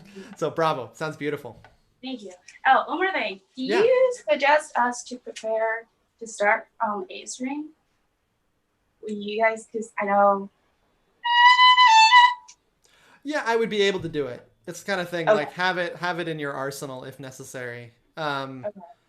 I'd kind of be surprised if someone asked you to, but Oh, okay. No, I mean like in an audition situation. Maybe in an orchestra they might say start on the A string, but yeah, I'd be ready to do it. Okay. Yeah, Okay. great. Thank you. Be ready for anything. That's I think the audition. Yeah. rule, right? Yes. Thank you. Thank you. Beautiful playing, Yingchen. You play so just easily, and your sound is really gorgeous, even on Zoom. Oh, thank you. Next up, we have Rūta, and she sent us 2 Mahler excerpts, but I've made the decision that you're only going to listen to one of them. Okay. So that we have a bit more time, because I think you're going to get a lot out of just hearing what Josh has to say about it. So this is from Mahler 9, and correct me if I'm wrong, this is the second violin part, but of the first movement. Yeah. Yeah, okay. Sorry, give me just one moment. Let me find it here in my... Oh, yeah, okay. Actually, 2 seconds. I want to grab my score, because this Mahler 9 is just such a thing. He doesn't just have it like this. Great. What number is this? 14. Okay.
Hi. Bravo. Hello. Sounds beautiful. Where are you now?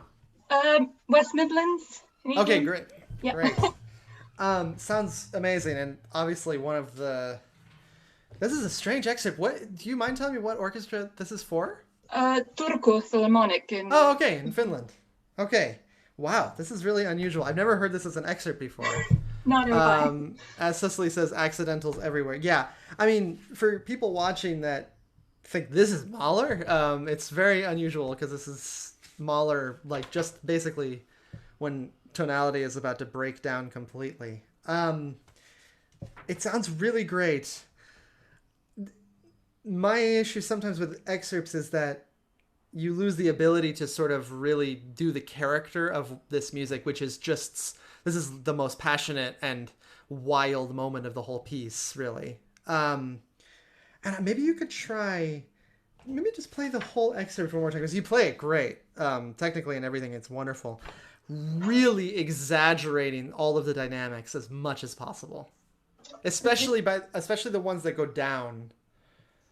And then make a big difference between forte and fortissimo always.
Good.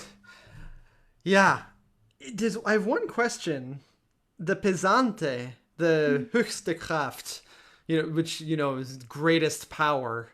Is that, do you have that marked as measured, or is that not tremolo? I know, there is a tremolo, yes. I think definitely, yeah, that, that's, Well, I'm curious, what are things that you feel like are difficult in this excerpt for you? I feel that there's just so much loudness in it, and with those two pesantes, some recordings they go slower, more exaggerated. I think if I was in a section in an orchestra, it would be fine, but since I have to present it, I really don't have to convince the panel with my ideas. Yeah. And the veloce as well. Yeah, exactly. I think, in terms of tempo things, that you could do more of the a tempo after the pesante, and then the stringendo. You could really kind of go more recklessly, I think. Especially as you get down to the bottom, where, of course, the strings are completely obliterated by the tam-tam there. Which my good friend, the late Christopher Rouse, said. I was conducting this piece. He's a wonderful composer for people that don't know him. And he passed away just a few months ago.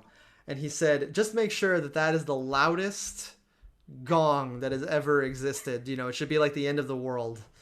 Yeah, so maybe could we try the bar before the pesante? Try with the tremolo. I think actually the tremolo will help you. It'll guide you a little bit. Try one bar before pesante.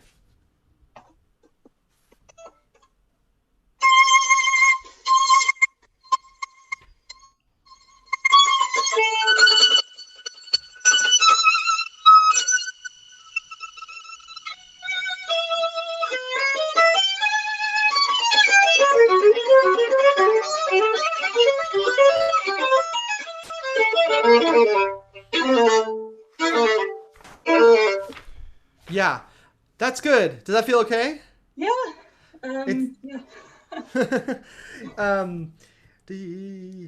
I mean, normally, as you probably heard on the recording, that the time in the pesante is a little bit more on di-da-di-dum, and make sure you do both sforzandos. I mean, that's such a Mahler thing. Di-dum, ba-di-dum. He has to emphasize every note there. Mm-hmm. So give yourself the time to do that. And as Cecily suggested, maybe take another down bow at the end. I think it's a good idea. And then for the veloce, again, everybody will do it differently, but you could try rushing the first two beats of the bar a little bit more and then giving the time back. Yeah.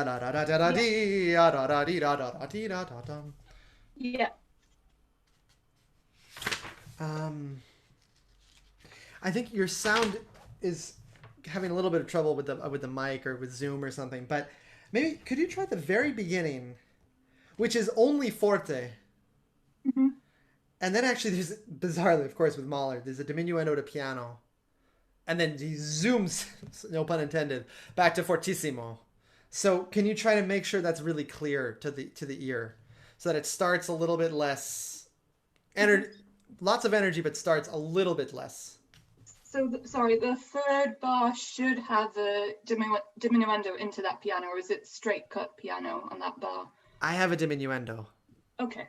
But did the symphony, did the Turku send you that part? Yeah, well, that bar in particular, my part does not have a dim. Okay, then don't do it in your part, because that's what they will have. And I mean, this score claims that it's Urtext, but no one knows with Mahler, so it's fine. Just try from the quasi allegro. Yep.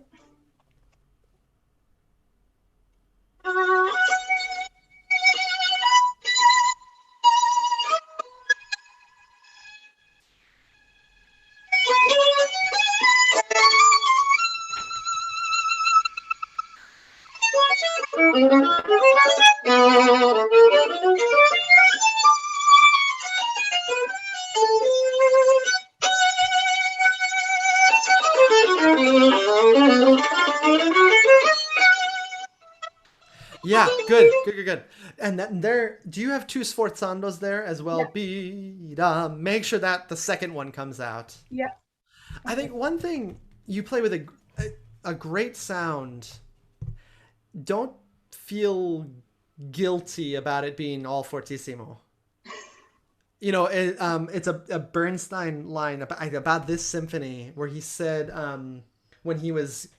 It's funny because usually conductors are the opposite. He said when he was younger, he tried to pace Mahler and have the first climax not be too much, so the next one would be more, and then the next one and build.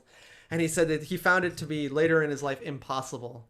And it's like, I'll never forget this line. He said, you have to give everything you have in your soul and heart at measure 31, and then 8 bars later, even more.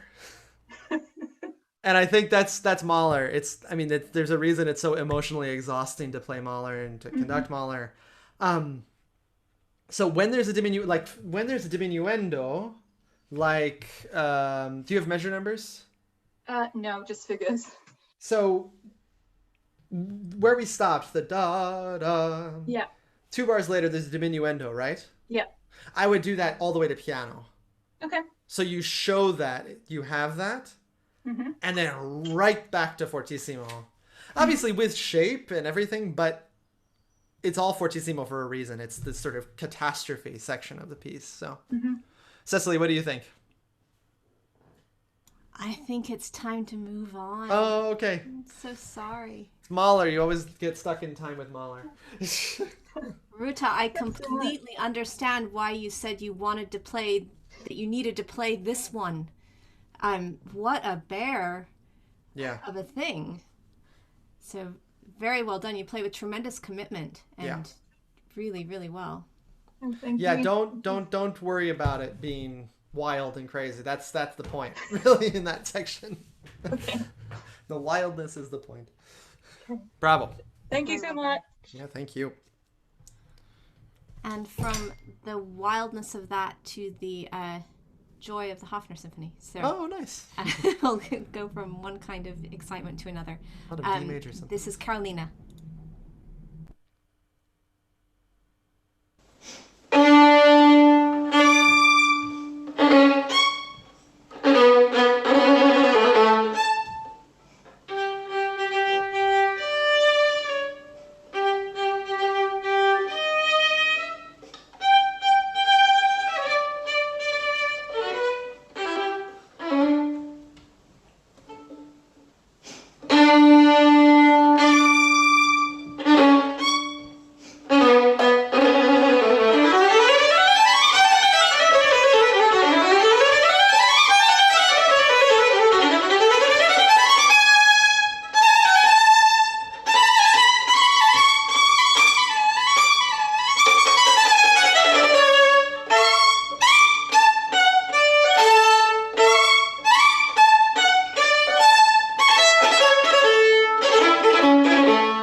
Great.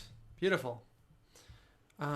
Really, really nice. And actually, I love the way you played the little piano section. That was really beautiful. So where are you at the moment? I'm in Sheffield. In Sheffield. Okay, great. And are you also preparing for an audition at some point in the future? Yes, but not with this excerpt, but for sure I will need it one day. Okay. So I'm curious. Give me 1 second to get my score, because I was curious about one note. Karolina, when you speak, can you come closer to the computer, because we can't hear you speaking? Okay. Or to you have a microphone, right? So just be sure you're... move a little, because then I'm like directly in the light when I come closer. I think it'll be fine when you play. Just when you talk, come a little bit closer. Okay. One note sounded. Cecily, did you also hear a funny note? Oh no, it's right. Okay, never mind. I take it back. The one thing that I was just wondering about, you do a couple of bowings differently from the part that Cecily sent me, which is fine. I just want to make sure. That's why I asked you if you had an audition with this piece specifically, because. And Josh, I'll tell you, the part that I sent you is just a cheap, got it. Clean part off the internet. Okay, cool. Thank you. Thanks, Cecily. That's good to know. So I would say the heart. What is the most challenging part of this excerpt for you? Do you think? To maybe like give the different characters, Mm-hmm. play it more interesting, Mm-hmm. and somehow to like play it a little bit differently than everyone else, so you will stand out like from the crowd. Maybe, yeah. Yeah, I think that's a good. The character thing is important. I think on a very practical technical level, one of the difficult things is obviously that bum beam ba-dum bum ba-dum beam, because some people will like that to be much softer. Ba-dum bum ba-dum bum. I think the thing in general that you want to avoid is an accent on it. So even if it's the same dynamic, that it's a little bit less, and I think that's something that actually can bring out the character and that variety that you're looking for. Do you mind just trying the very beginning?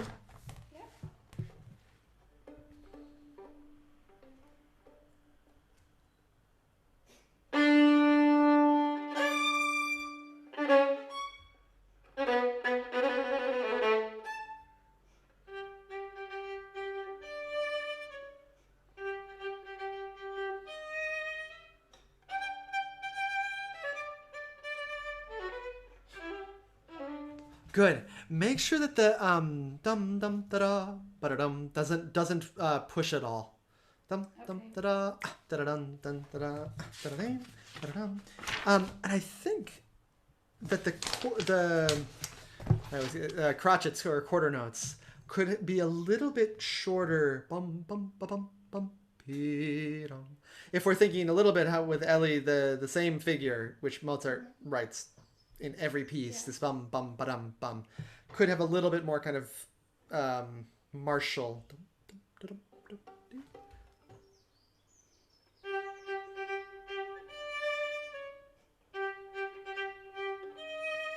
Yeah, and great. And this is a dumb question. What are the most interesting notes in those 4 bars?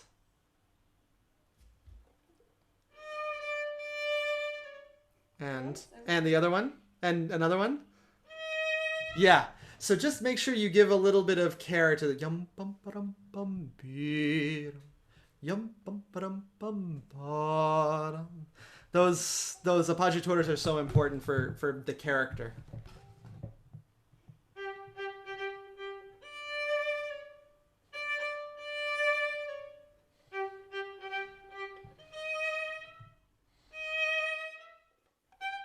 Yeah, you can actually feel a little bit that again, something that my dad always says, the kind of scooping the sound a little bit. So you kind of get in and out of the string rather than coming from above. Dum bum ba dum bum.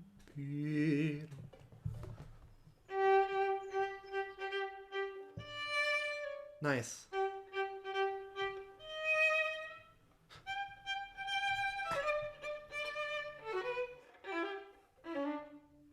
Yeah, just maybe on your own time, maybe just practice those couple of bars with a metronome. I think you'll hear it right away. It just rushes a little bit. In normal life, it doesn't matter at all, but in an audition, that's the kind of thing people really listen for. Let's go on.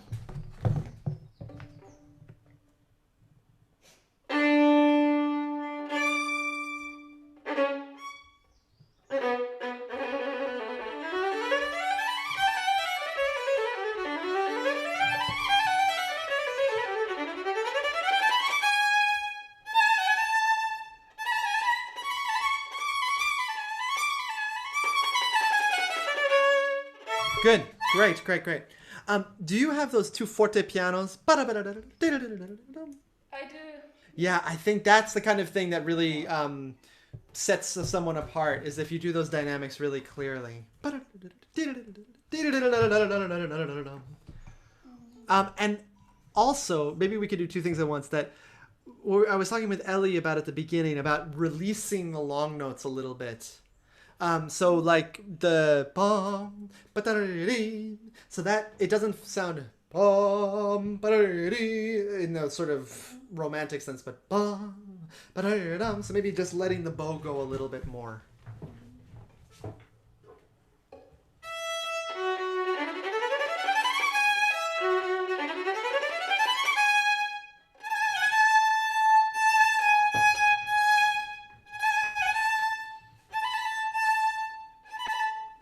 Yeah, sorry. That's maybe that's a little.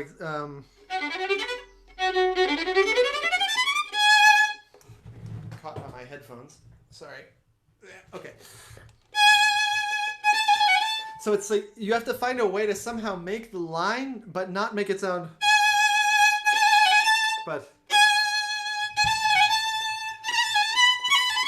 you know that it's building, but maybe they just said it never gets heavy. Is I think the most important thing. Try to from the scale.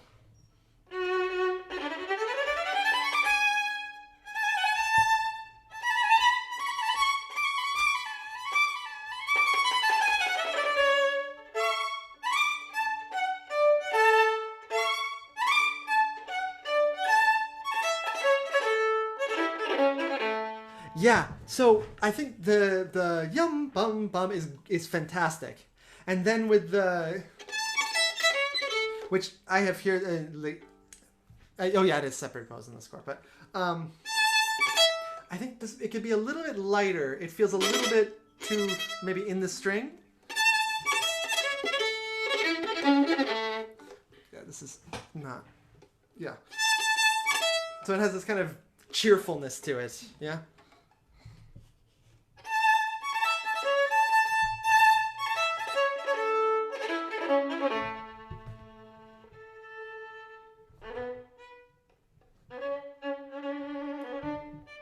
Yeah, great. Bravo, Ken. It's beautiful. I think just one other thing before in the scales that it could. Do you know how the accompaniment works there, or how the rest what the rest of the orchestra is doing? Remember now when you ask. No, it's okay. I don't mean to put you on the spot, but the background is. Bum bum bum bum bum bum bum bum bum bum bum. So you can imagine that and how you would phrase it if you didn't have to play all the notes, and then it will come out, I think, a little bit more naturally. So it has that kind of cascade up and then back down again, and then obviously when it changes to the, then it kind of has that hyper active thing. So if you're looking for different characters, I think you can do it with that. So maybe just try from 19.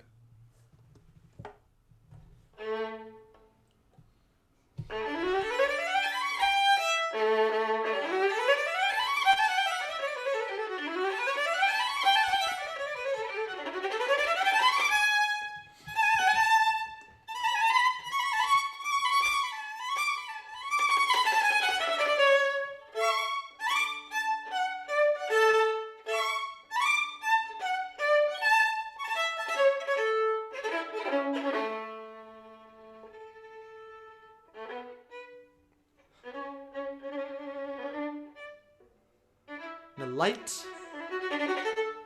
Sorry, just I think it has a lot of energy, but it's still Mozart, and it's never aggressive. You know what I mean? That could be Zoom, that it just has that edge because of the mics there, but make sure that it doesn't. In the video, it just felt a little bit slightly on the aggressive side. So keep it always allegro con spirito, right? This kind of cheerful guy. Maybe just the bar before the forte?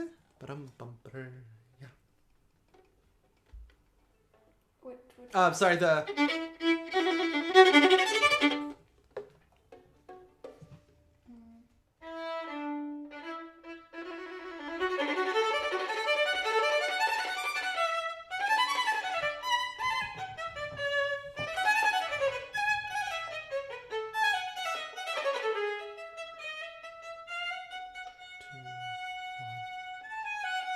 Yeah, good. And then just be careful there. Make sure you're really counting, that it's not early. 2,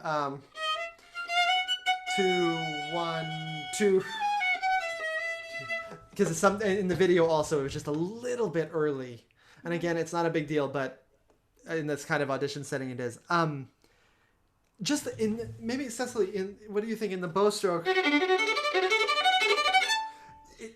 Yeah, it's always tricky.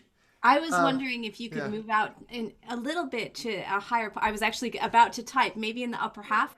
Yeah. Then you have to get back down, but you seem a little bit like this, like your voice. I haven't played this, so I don't know if it's sort of the nature of it to get awkward like that. But yeah, okay.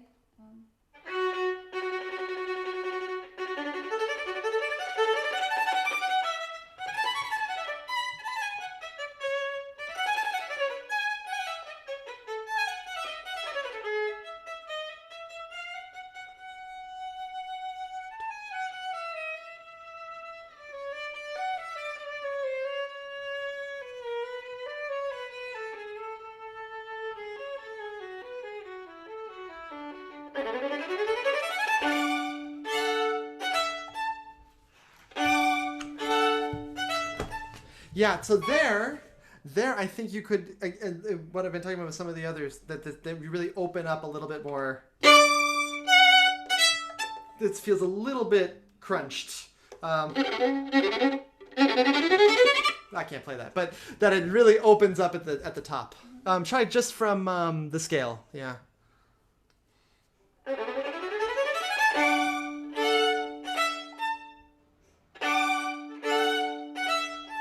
Yeah, try like really following through with the bow. It feels a little bit that your right shoulder is a little bit stiff, so let the bow drop a little bit more. So it's very free.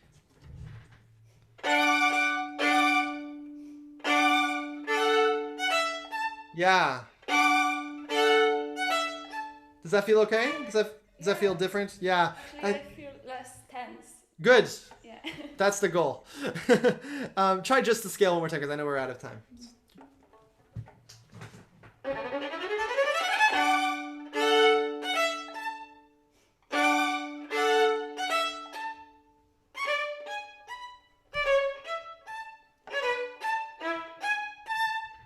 Yeah, I think that's great. So I think with the forte things, going for that kind of freedom in the right arm will really help you get a kind of brighter and freer sound. But it sounds great. Really excellent. Thank you. Yeah, thank you.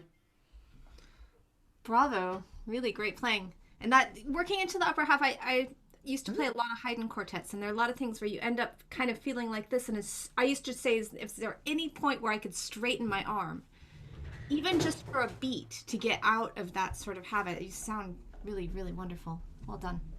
Yeah, I think that works well too. I hope we have a couple minutes for questions. Yeah, I know sure. I have a question, which maybe I will ask while other people decide whether they're going to raise their hands and say anything. My question for you, Josh, and yes. It's kind of related to the things you were talking about tonight. Did you find when you made the switch to like primarily conducting from playing, because I mean you did your undergraduate degree in violin performance, right? Yeah. Mm-hmm. So, I mean you were playing a lot of violin, all that. Did you happen to find that when you switched to conducting that the tension patterns were similar, that you had to work on the same kinds of things in conducting that you did with violin playing? Actually, I felt I noticed how I was tense as a violinist from the way I conducted. Okay. And from the way I would encourage other violinists to play. Because, you know, it's like everybody says, like with teaching, that you always teach the things you're not as good at, right? And that's everything I've been saying to everybody today about like tense and like bringing the arm around and feeling free in the shoulders and everything. Like that's all the stuff I worked on as a violinist. And as a conductor, I just found the tension migrated to different places. Oh, interesting. Like, so for when I first started conducting, I would wake up in the morning after rehearsals and this would be like on fire because I would be gripping the baton. I actually have one here, right here, like gripping it so tightly. So like my forearm. And then I like learned to not do that. And then all the tension migrated to my shoulders. And so now it's like, that's my main problem, is to try to find a way to not. So I've tried to actually strengthen my shoulders a lot so that that doesn't happen as much. But it just always goes to different places. And then when you're not actually making a sound, the other thing that I notice is, and my wife notices it a lot, is when I conduct, I breathe out very loudly. And now, of course, in COVID times, I really have to watch it because I don't want to like spray people. But I tend to like give a downbeat and I go like, because actually when you're conducting, you're not making any sound. So you want that physical connection with it. And so that's something I've also had to work on not doing. Really interesting. Cool. Okay, I want to see some hands. Where are my students? I'll turn my fan on. Come on, guys. No one has any questions? Oh, Jiddu has a question. Wonderful. I knew someone would. Go ahead. Yeah. So, what are some like good exercises to practice or ways to practice to like become free in the left hand or in the left arm? I think there's some shifting things that you can practice. I think most of that stuff comes, I mean, in terms of, yeah, I think shifting, it's more, I don't know about exercises, Cecily, if you know any exercises specifically, but that you just sort of work very slowly, not like without motion, but with a little bit of motion, kind of practicing that, just feeling that connection between the opening up the arm, and then I think in your case, like you want to feel the support. So like just trying to find it's really just sort of like listening to your body and engaging with your body, knowing where things feel right, because everybody's different, obviously. Right. With the vibrato, I think again just practicing long tones rather than an exercise maybe, or scales are great for this, where you really listen to the sound and then try to feel that freedom and the sound coming from your back and things like that. Cecily, what do you think? A really classic thing you can do is I think every person I've ever taught, I've asked to do this, and I do it all the time myself. Stick your violin up against a wall. Put something between your scroll and the wall so that you don't have to hold it anymore. And then exaggerate. Like, do things that you can't do with your violin actually being held here. Because the wall's got it. It's not going to drop it. And then you can find how you could move, like what the possibility is, what the end range is.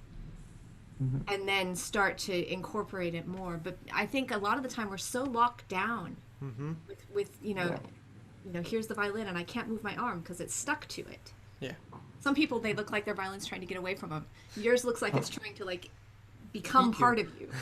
There's probably something in between. I don't know. There's another, I thought of it, and Cecily brought up putting the violin on the wall. It's sort of the opposite, but it has the same effect. Is something my old violin teacher had me do is actually like you play almost like you get onto the ground and then you stand up and play like in just the wildest, weirdest positions. So your body learns like to sort of hold the instrument itself, and it's just sort of has it. And so like you would just like play an entire Bach movement like down at the ground, and then you play it up in the air and then on the wall, so there's all this variety of things. Thank you. Yeah, sure. Other questions? Looking. Oh, we've got a quiet group tonight. Well, that's great, Ben. I think you've done enough, more than enough. I really ran you through the ringer here. most performers we've had, most music we've had in one night. Thank you so much for of course. And your insight, and I hope you had a good time. I did. Very good time. And enjoyed hearing these wonderful violinists. This is the last masterclass of my series. It's a little bittersweet. I've been at this since April 4th, when I was home thinking, what could we do to fill in some of the dead time? And I came up with this idea for the class, and Mark's just put up a sheet, so I'm just going to read it, because we've had 65 performers. 17 classes. We have nearly 700 members of the Facebook group, thousands of views on YouTube, and I'm just astonished and so grateful that people have wanted to do this with me on Thursdays. We'll have a party next week on the 30th. I've invited past teachers and participants to send us special performance videos, and we're doing a Bach double. One of those, we're all in our own spaces, but we're playing together videos, if I can manage it. It's going to be a lot of fun. I hope you come to our party. And then in September, I'll come back with a slightly different idea. So look for an announcement about that. I don't want to promise what I'm going to do until I'm sure I can deliver on it. But there'll still be a really big class. It'll just take a slightly different form. So thank you, and see some of you next week, I hope. The archive of past classes, and this is actually kind of important, the archive of past classes will be up until the end of July. And then it's going behind a paywall. So if you want to watch them for free, you've got 2 weeks. And 1 week. 1 week. Thanks very much. And good night, goodbye, good afternoon. Have a wonderful day. And thank you. They're dropping off. Boris is there.